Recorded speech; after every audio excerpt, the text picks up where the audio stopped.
তো আমার ফ্যামিলিতে আমি আমার দীর্ঘদিন আমি আমার ফ্যামিলির থেকে আমি মানে আলাদা ছিলাম, ডিটাচ ছিলাম।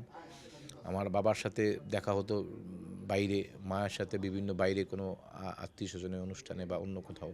কিন্তু আমার বাসাবাড়িতে কি জিনিস থাকা হয় নাই অনেক দিন। অনেক দিনই ওনাদের সাথে সময় কাটাতে পারি যাই।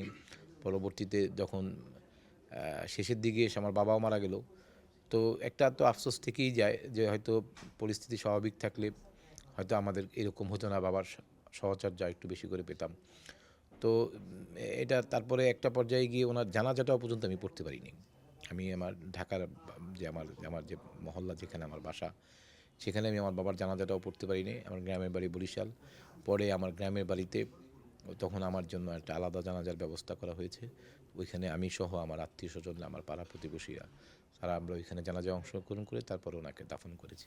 মানে জানাজা করার মতো পরিবেশটা দেশে ছিল না। কীরকম একটা নৈরাজ্যকর একটা পরিস্থিতি উদ্রেক হয়েছিল, এবং তখন আমাদের মিরপুরের ওসি ছিলেন সালাউদ্দিন, বিখ্যাত সালাউদ্দিন।